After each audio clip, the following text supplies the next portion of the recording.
नमस्कार जी, मध्य प्रदेश छत्तीसगढ़ देख रहे हैं आप। मैं हूं आपके साथ प्रेरणा मिश्रा। शुरुआत करेंगे बीजापुर से मिल रही बड़ी खबर के साथ, जहां नक्सलियों ने 2 लोगों को अगवा कर लिया है। इंद्रावती नदी पर पुल निर्माण में जुटे 2 लोगों का अपहरण किया गया है। पुल निर्माण में जुटे इंजीनियर और मजदूर का अपहरण हुआ है। हथियारों से लैस होकर निर्माण स्थल पर नक्सली पहुंचे थे। मौके पर पुलिस और नक्सलियों के बीच फायरिंग हुई। बेदरे थाना इलाके में वारदात को अंजाम दिया गया। 2 दिन पहले बीजापुर में ही कांग्रेस कार्यकर्ता की हत्या भी की गई थी। नक्सलियों ने गोली मारकर घनश्याम मंडावी की हत्या की थी। 1 दिन पहले दंतेवाड़ा के एक युवक को अगवा कर उसकी हत्या की थी। तो ये बड़ी खबर आपको बता रहे हैं, जहां 2 लोगों का अपहरण नक्सलियों ने किया है और उसके 1 दिन पहले युवक का अपहरण करके उसकी हत्या कर दी गई थी। वहीं 2 दिन पहले कांग्रेस कार्यकर्ता की भी नक्सलियों ने हत्या की थी। इंद्रावती नदी पर पुल निर्माण में 2 लोग जुटे हुए थे, जिनका अपहरण नक्सलियों ने किया है।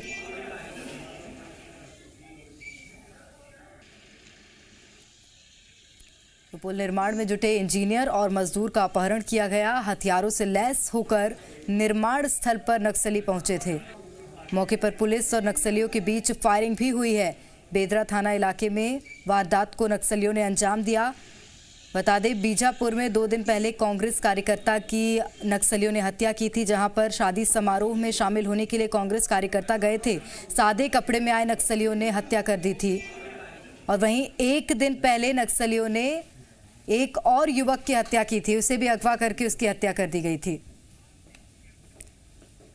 तो नक्सलियों के तांडव की 2 तस्वीरें आपको हम टीवी स्क्रीन पर दिखाएंगे, जहां 8 फरवरी की घटना की एक तस्वीर होगी और बीजापुर चिन्ना कोड़ेपाल टी पॉइंट पर आईडी ब्लास्ट की तस्वीर है। वहीं बीजापुर भोपाल पट्टनम सड़क पर आईडी ब्लास्ट हुआ था। ब्लास्ट में सीआरपीएफ के 4 जवान घायल हुए थे। सर्च पर जवान निकले थे, जिन्हें नक्सलियों ने निशाना बनाया था। दूसरी घटना भी बीजापुर की ही है, जहां नक्सलियों ने कांग्रेस कार्यकर्ता घनश्याम मंडावी की गोली मारकर हत्या कर दी।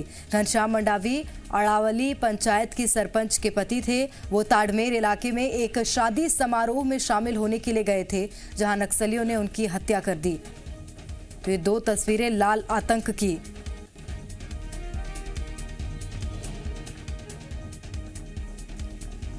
चार दिन में नक्सलियों ने 4 वारदातों को अंजाम दिया है। 8 फरवरी को बीजापुर के भोपाल पट्टनम में आईईडी ब्लास्ट किया।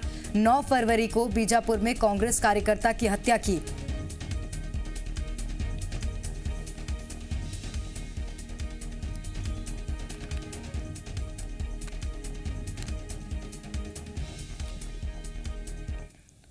और अधिक जानकारी लेंगे। इस वक्त हमारे साथ रायपुर से चुन्नीलाल और बीजापुर से दुर्गेश जुड़ रहे हैं। सबसे पहले दुर्गेश, मैं आपके पास आऊंगी। लगातार नक्सली वारदातों को अंजाम देते जा रहे हैं। 4 दिन में 4 वारदात।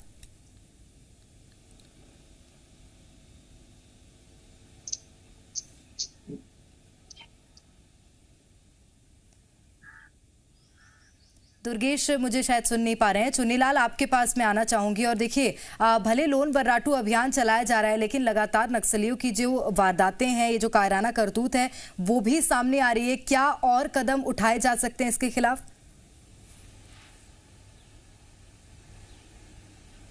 जी बिल्कुल, जिस तरह से कदम उठाए जा रहे हैं और जो घटनाएं लगातार 1 हफ्ते में जो निकल कर सामने आई हैं, आगजनी की घटनाएं हुई हैं, लूटपाट की घटनाएं जो हुई हैं, इसके अलावा जो है इंजीनियर और एक मजदूर को आज अगवा किया गया है।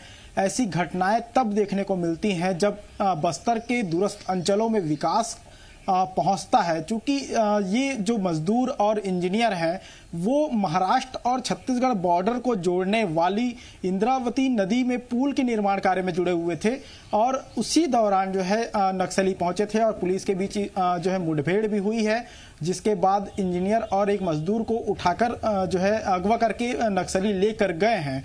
चूंकि इससे पहले की अगर बात की जाए तो वर्तमान में छत्तीसगढ़ के डीजीपी वो नक्सल मूवमेंट में सक्रिय रहे हैं और जो डीएम अवस्थी को हटाकर अशोक जिनेजा को नया डीजीपी बनाया गया, उसके बाद जो है नया डीजीपी बनते ही सबसे पहला काम जो हुआ था वो नक्सल मूवमेंट को लेकर ही जो है बैठकें हुई थी और लगातार जो सेंट्रल एजेंसियां हैं वो छत्तीसगढ़ में लगातार दौरे कर रही हैं, डीजीपी से भी लगातार बैठकें चल रही हैं। ये माना जा सकता है कि आने वाले दिनों में छत्तीसगढ़ पुलिस के अलावा जो सेंट्रल की टीम है वो नक्सलियों के खात्मे को लेकर बड़ा कदम उठा सकती है, क्योंकि लगातार जो बैठकों का दौर है, सेंट्रल एजेंसियां छत्तीसगढ़ पुलिस के साथ समन्वय बनाकर जो है बैठकें कर रहे हैं, किस तरह से नक्सली मूवमेंट में काबू किया जाए। जो बैठकें हैं उसका असर जमीनी स्तर पर नहीं देखने के लिए मिल रहा है। चुन्नीलाल, इस बात पर मैं लौटूंगी आपके पास, लेकिन हमारे साथ पवन जुड़े हुए हैं बीजापुर से। पवन, मैं आपके पास आऊंगी। लगातार जो नक्सलियों का आतंक है अब वो क्षेत्र में बढ़ रहा है, क्या कारण माना जाए इसका, क्या स्थिति है फिलहाल वहां की? जी देखिए, बीते 4-5 दिनों की हम बात करें तो नक्सलियों ने लगातार घटनाओं को अंजाम दिया है। पहली घटना खुटरू के पास में एक टिप्पर वाहन जो गिट्टी लेकर जा रही थी उसमें आगजनी की गई थी। उसके बाद जो सीआरपीएफ के जवान हैं 153 बटालियन के जवान जब नक्सल ऑपरेशन से वापस आ रहे थे या फिर एरिया डोमिनेशन से वापस आ रहे थे तो कैंप से करीब 200 मीटर दूर में एक आईडी ब्लास्ट किया गया था। ये घटना थी। तीसरी घटना जो थी, एक कांग्रेस के कार्यकर्ता और सरपंच के पति जो है उनकी हत्या की गई थी। और आज जो घटना हुई है, पुल निर्माण का काम चल रहा था और छत्तीसगढ़ से महाराष्ट्र को जोड़ने के लिए ये पुल का निर्माण कराया जाता। 1 किलोमीटर करीब इसकी लंबाई है, इंद्रावती नदी पे बन रहा था, बेदरे में बन रहा था। आप चारों घटनाओं को अगर देखेंगे तो कहीं ना कहीं जो सुरक्षा जो होनी चाहिए या फिर एक लापरवाही आपको यहाँ पे दिखेगी।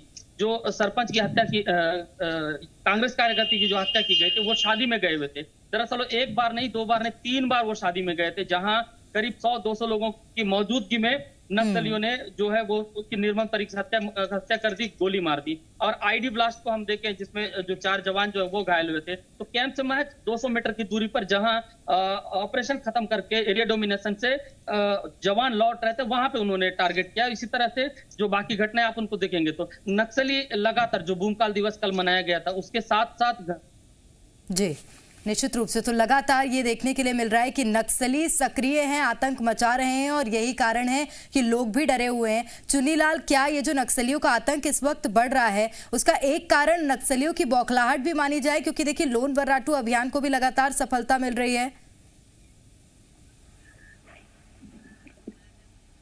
जी बिल्कुल, जिस तरह से लोन वर्राटू अभियान की शुरुआत की गई थी उसके बाद तक अगर बात की जाए तो बड़ी संख्या में नक्सली जो है उनकी घर वापसी हुई है। अलग अलग जिलों में, बस्तर संभाग के अलग अलग जिलों में लगातार लोन वर्राटू जो है कार्यक्रम वो लगातार जारी है।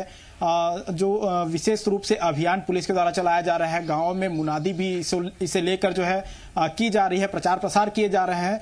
ये एक बड़ी वजह मानी जा सकती है, क्योंकि नक्सलियों की जो धारा है वहाँ से जो है पलायन कर जो नक्सली हैं वो मुख्य धारा से जुड़ रहे हैं। और ये ऐसी जो है और भी कई सारी चीजें हैं जिसके बाद कई जो है नक्सली हैं वो मुख्य धारा से जुड़े हैं।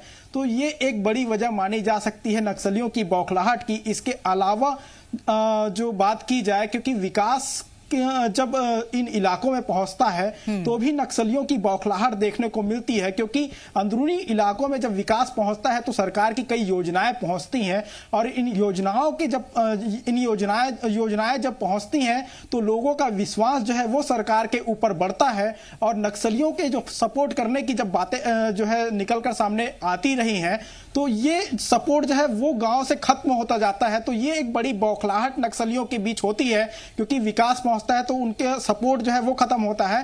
तो ये एक बड़ी बौखलाहट है जिसकी वजह से ऐसी घटनाएं देखने को अब चुनौती बनती जा रही है। चुन्नीलाल, चुनौती इसलिए बन रही है क्योंकि देखिए बौखलाहट तक तो ठीक है, लेकिन अब लोगों की जान पर ये बनती आ रही है, लोगों की जान जा रही है, लोगों के अपहरण हो रहे हैं।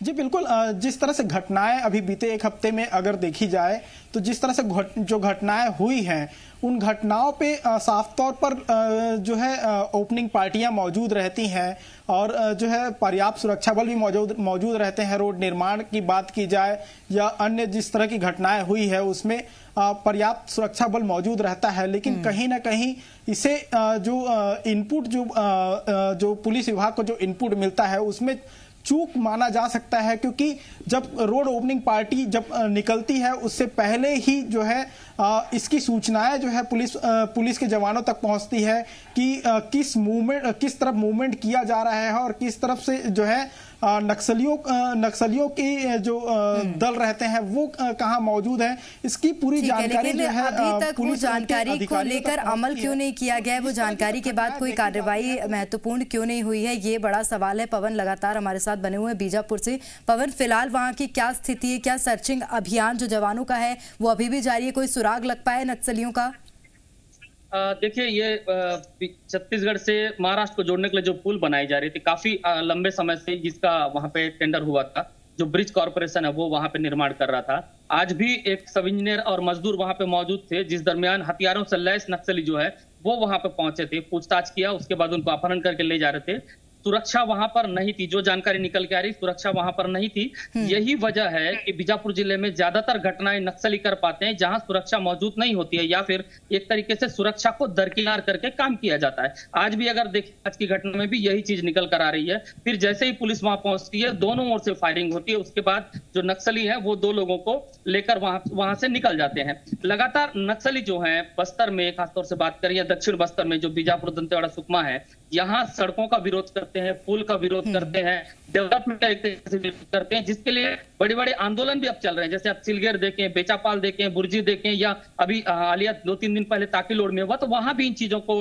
बोला गया है कि बिना अभी फिलहाल ये संशय बरकरार है कि वो जो इंजीनियर और मजदूर का अपहरण हुआ है वो लोग किस स्थिति में है, किस अवस्था में है। देखना होगा कि कब तक जवान उनको ढूंढ निकालते हैं। बहुत शुक्रिया आप दोनों का ये तमाम जानकारियां साझा करने के लिए।